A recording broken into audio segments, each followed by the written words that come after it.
കരൂർ ദുരന്തത്തിൽ മരണം 41.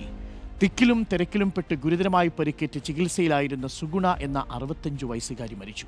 നോക്കൂ, എത്ര പ്രായം മുതലാണ്?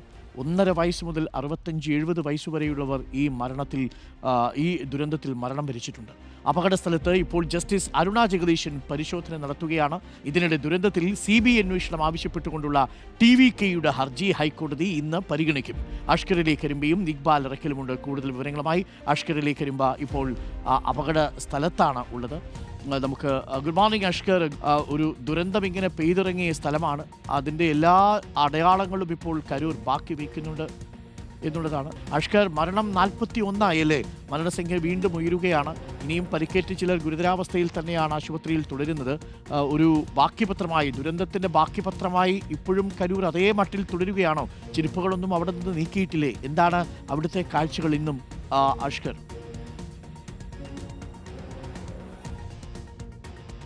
അരുൺ, തമിഴ്നാട് ഇപ്പോഴും ആ നടുക്കത്തിൽ നിന്നും മോചിതമായിട്ടില്ല എന്നുള്ള തന്നെയാണ് ഇവിടുത്തെ സാഹചര്യം. കാരണം ഇവിടെയുള്ള ജനങ്ങളൊക്കെ തന്നെ രാവിലെ തന്നെ ഒരുപാട് ആളുകൾ, ഈ പ്രദേശത്തുകാർ, കലൂരിലുള്ള ഒരുപാട് ആളുകൾ ഇവിടെ വന്ന് നിൽക്കുന്ന ഒരു സാഹചര്യമുണ്ട്. ഒരുപാട് ആളുകൾ ഇത്തരത്തിൽ അതിൻ്റെ ആ ഒരു വേദനയിലൂടെ തന്നെ കടന്നു പോകുന്ന ഒരു സാഹചര്യമാണുള്ളത്. മാത്രമല്ല, ഇന്നിപ്പോൾ അല്പസമയം മുമ്പാണ് ഇതിൻ്റെ ഏകാംഗ കമ്മീഷൻ, DMK സർക്കാർ നിയോഗിച്ച ഏകാംഗ കമ്മീഷൻ ഇവിടെ ഒരു അന്വേഷണത്തിനായി വേണ്ടി വന്നത്. അന്വേഷണത്തിന് വന്നത് ജസ്റ്റിസ് അരുണ ജഗദീഷനാണ്. അന്വേഷണവുമായി ഇങ്ങോട്ട് വന്നിരുന്ന ഒരു സാഹചര്യമുണ്ടായത്. അവർ പറഞ്ഞത് ഉടനെ തന്നെ വിഷയത്തിൽ ആ റിപ്പോർട്ട് സമർപ്പിക്കാനാണ് ആഗ്രഹിക്കുന്നത് എന്നുള്ളതാണ്. അണ്ണാ ഇങ്ങ இருக்க എന്താ കമ്മീഷൻ എന്താ சொல்றதுக்கு അവർ വന്ന് കമ്മീഷൻ ആളുകളുടെ നിന്നൊക്കെ മൊഴിയെടുത്തതിന് ശേഷമാണ് കമ്മീഷൻ അണ്ണാ എന്താ ജുഡീഷ്യൽ കമ്മീഷൻ என்ன சொல்லிட்டு? அதாவதுங்க, அங்கேருந்தே கையை காட்டிட்டு வந்திருந்தா இந்த கூட்டம் இங்கே வந்திருக்காதுங்க. அவள் கையை காட்டக்கூடாதுன்னு அனுமதி கொடுக்கலையாட்டு இருக்குது. அது என்ன பண்ணாங்க, எல்லாம் இங்கே சென்டருக்கு வந்துட்டாங்க. இங்கேருந்து சென்டர் வந்தபோது ரொம்ப தண்ணி இல்லாமல் எல்லாம் தப்பிக்கிறதுக்கு வழி பார்த்து ஏறி இறங்கி எல்லாம் போய் அந்த பக்கம் தாண்ட போகிறவங்க எல்லாம் நிறைய செத்து போயிட்டாங்க. போலீஸ் வந்து அவ்வளோக்கா இல்லைங்க.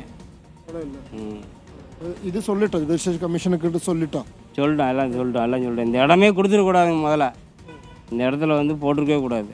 காட்டுக்குள்ளே இது கொண்டு போய் போட்டிருக்கணும். இங்கே போடுறது தான் பிரச்சனை. மேடம் என்ன சொல்லிட்டேன், மேடத்தில் என்ன இந்த இடம் கொடுக்கக்கூடாதுன்னு தான் சொல்லியிருக்கிறோம். சொல்லிவிட்டு അഥവാ ഇപ്പോൾ ജുഡീഷ്യൽ കമ്മീഷൻ അംഗമായിട്ടുള്ള അരുണ ജഗദീശൻ ഇവരുടെയൊക്കെ മൊഴികൾ ഇവിടെ നിന്നും എടുത്തിരുന്നു. അതിൽ ഇവർ തന്നെ പറഞ്ഞൊരു കാര്യം, ഇങ്ങോട്ട് 2 കാര്യമാണ് അവർ ഇപ്പോൾ നമ്മളോട് പങ്കുവച്ചു. ഒന്ന്, ഇങ്ങോട്ട് ആളുകൾ ഇത്രയേറെ അധികം കടത്തി വിടാൻ തന്നെ പാടില്ലായിരുന്നു, അതിനെ റിസ്ട്രിക്ട് പഠനമായിരുന്നു, അത് ചെയ്തിട്ടില്ല എന്നുള്ളതാണ്. രണ്ടാമത്തേത്, ഈ സ്ഥലം തന്നെ, ഈ സ്ഥലത്ത് വെച്ച് തന്നെ പരിപാടി നടത്താൻ പാടില്ലായിരുന്നു, അതിനെ പറ്റിയ പരിപാടി നടത്താൻ പറ്റിയൊരു സ്ഥലമല്ല എന്നുള്ളതാണ് നാട്ടുകാർ പറയുന്നത്. നമ്മൾ ഇവിടെ ഇന്നലെ എത്തിയത് മുതൽ ആദ്യം മുതൽ തന്നെ നമ്മൾ ചൂണ്ടിക്കാണിച്ച പ്രധാനപ്പെട്ട ഒരു വിഷയമായിരുന്നു അരുൺ.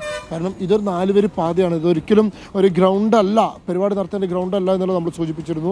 ആ രീതിയിലേക്ക് തന്നെ ജുഡീഷ്യൽ കമ്മീഷനും പോകുന്നതെന്നാണ് നമുക്ക് മനസ്സിലാക്കാൻ കഴിയുന്നത്. കാരണം ആ രീതിയിലുള്ള പ്രതികരണമാണ് ഇപ്പോൾ നാട്ടുകാരിൽ നിന്നും അവർക്ക് ലഭിക്കുകയും അവർ അത് രേഖപ്പെടുത്തുകയും ചെയ്തിരിക്കുന്നത്. എന്നാലും അടിയന്തരമായ റിപ്പോർട്ട് സമർപ്പിക്കാനാണ് ജുഡീഷ്യൽ കമ്മീഷൻ തീരുമാനിച്ചിരിക്കുന്നത്. അതോടൊപ്പം തന്നെ അരുൺ, ഇന്നത്തെ ഏറ്റവും പ്രധാനപ്പെട്ട ഒരു നിർണായക നീക്കം എന്ന് പറയുന്നത് TVKയുടെ ഹർജി ഇന്ന് മദ്രാസ് ഹൈക്കോടതി പരിഗണിക്കാൻ പോവുകയാണ്. മദ്രാസ് ഹൈക്കോടതിയുടെ മധുര ബെഞ്ചാണ് ഇന്ന് ഉച്ചയ്ക്ക് 2:15 കേസ് പരിഗണിക്കാൻ പോകുന്നത്. നിലവിൽ ഈ കേസ് അന്വേഷിക്കുന്നത്, ഒന്ന് സർക്കാർ നിയോഗിച്ച ജുഡീഷ്യൽ കമ്മീഷനും രണ്ടാമത്തേത് സർക്കാർ തന്നെ നിയോഗിച്ചിട്ടുള്ള പോലീസ് ഉദ്യോഗസ്ഥരുടെ അന്വേഷണ സംഘവുമാണ്. ഈ 2 അന്വേഷണമാണ് ഇപ്പോൾ നിലവിൽ പുരോഗമിക്കുന്നത്. കലൂർ ടൗൺ സ്റ്റേഷനിൽ രജിസ്റ്റർ ചെയ്ത FIRലാണ് ഇപ്പോൾ പോലീസ് അന്വേഷണം നടത്തുന്നത്. എന്നാൽ ഇത് രണ്ടുമല്ലാതെ ഒരു സ്വതന്ത്ര അന്വേഷണം, ഒന്നെങ്കിൽ ഹൈക്കോടതിയുടെ മേൽനോട്ടത്തിലുള്ള ഒരു സ്വതന്ത്ര അന്വേഷണം വേണം, അതല്ല എങ്കിൽ CBI പോലെയുള്ള ഒരു കേന്ദ്ര സ്വതന്ത്ര ഏജൻസികൾ വിഷയം അന്വേഷിക്കട്ടെ എന്നുള്ളൊരു നിലപാടാണ് ഇപ്പോൾ TVKയ്ക്കുള്ളത്. അതുകൊണ്ട് തന്നെ ആ വിഷയത്തിൽ കോടതി എടുക്കുന്ന നിലപാടായിരിക്കും ഇപ്പോൾ ഏറ്റവും പ്രധാനപ്പെട്ട ഇന്നത്തെ വാർത്ത എന്നാണ് നമ്മൾ പ്രതീക്ഷിക്കുന്നത്. അതിനോടൊപ്പം തന്നെ ആളുകളുടെ നില ഇപ്പോഴും ആശങ്കയിൽ തുടരുന്ന ആളുകളുണ്ട്. ഇന്നലെ തന്നെ ഇവിടുത്തെ ജില്ലാ മെഡിക്കൽ ഓഫീസർ മാധ്യമങ്ങളെ കണ്ടപ്പോൾ പറഞ്ഞത് 2 പേരുടെ നില അല്പം സീരിയസ് ആയി തുടരുന്നു എന്നുള്ളതാണ്. അതിന് തൊട്ട് പിന്നാലെ ഇപ്പോൾ ഇന്ന് വീണ്ടും ഒരു മരണം കൂടി സ്ഥിരീകരിച്ച് 41 പേരുടെ മരണമാകുന്നത്. അതുകൊണ്ട് അതിനുള്ള ആശങ്ക ഇപ്പോഴും നിലനിൽക്കുന്നുണ്ട്. മരണസംഖ്യ ഇനിയും ഉയരാനുള്ള സാധ്യതയുണ്ട്.